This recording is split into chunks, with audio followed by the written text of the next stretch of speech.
जी, हमने अपने पिछले एपिसोड में डिस्कस किया था व्हाट इज डेटा, और आज हम डिस्कस करेंगे डेटा कितनी किस्म का होता है। डेटा जो है तीन किस्म का होता है जी।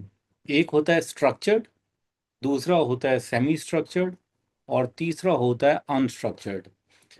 हम इन तीनों चीज़ों को समझ लेते हैं क्या होता है। स्ट्रक्चर डेटा की मिसाल ले लेते हैं। फॉर एग्जांपल मेरी मिसाल ले लें आप। मैं मुस्तफ़ा हूँ, मेरा नाम मुस्तफ़ा है। अब मेरे रिलेटेड जो इन्फॉर्मेशन है वो बड़ी स्ट्रक्चर्ड इन्फॉर्मेशन है। मींस मैं एक जगह जॉब करता हूँ, आ, मेरे पेरेंट्स हैं, पेरेंट्स के नाम है, मेरे भाई बहन हैं, मेरी फैमिली मौजूद है, मैं एक जगह जॉब करता हूँ।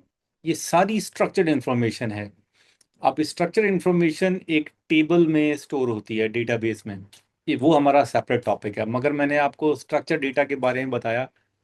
कोई भी ऐसा डेटा जो कि किसी एक ऑब्जेक्ट के साथ आप जोड़ दें और उसको रेफर करें। जैसे मैंने कहा लास्ट टॉपिक हमने डिस्कस किया था कि ऑब्जेक्ट क्या होता है। अब मैं एक ऑब्जेक्ट हूँ। अब मैं एज एन ऑब्जेक्ट, मेरे बारे में जो इंफॉर्मेशन आप मुझे 100% श्योर है, आपको 100% श्योर है, वो स्ट्रक्चर्ड इंफॉर्मेशन है। अच्छा, अब सेमी स्ट्रक्चर्ड क्या होता है? सेमी स्ट्रक्चर्ड की हम मिसाल ऐसे ले लेते हैं, जैसे हर कोई, आप लोग फेसबुक यूज़ करते हैं। फेसबुक में आपने देखा होगा लाइक का बटन होता है, कमेंट्स का बटन होता है, काफ़ी बटन होते हैं। ठीक है। कमेंट में आप, रिमार्क्स में और कमेंट में आप कुछ लिख भी सकते हैं। अच्छा, अब ये कंफर्म नहीं होता है जो भी फेसबुक पे जाएगा वो किसी ना हर पोस्ट को लाइक करेगा नहीं करेगा। कई बार आप लाइक करते हैं, कई बार लाइक नहीं करते, कई बार आप उस पर कमेंट करते हैं, कई बार आप कमेंट नहीं करते। अब उस डेटा को, सोशल मीडिया के डेटा को जब आप डाउनलोड करते हैं, जब आप अपने डेटाबेस में स्टोर करते हैं, तो कई बार ऐसा डेटा डाउनलोड होता है जिसमें किसी ने लाइक किया है, किसी ने लाइक नहीं किया। ठीक है ना, किसी ने कमेंट दिया है, किसी ने कमेंट नहीं दिया।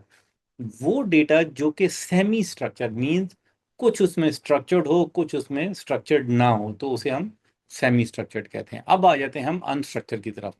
अब अनस्ट्रक्चर्ड चीज वो होती है जिसके अंदर क्या लिखा गया है, जिसके अंदर क्या इंफॉर्मेशन और डिटेल्स आएगी, वो किसी को नहीं पता होता। मिसाल के तौर पर, जैसे मैंने आपको बताया, सोशल मीडिया में से जब डेटा डाउनलोड होता है तो उसमें जो कमेंट है, वो कमेंट के अंदर जो चीज़ लिखी हुई है वो वेरी अनस्ट्रक्चर्ड। किसी को कोई नहीं पता कि उसके अंदर आप क्या लिखते हैं। अच्छा, फिर टेक्स्ट एनालिटिक्स एक चीज़ होती है, वो आती है। वो हम किसी और दिन डिस्कस करेंगे कि आप टेक्स्ट में से इंफॉर्मेशन कैसे निकालते हैं। Image, image is a very unstructured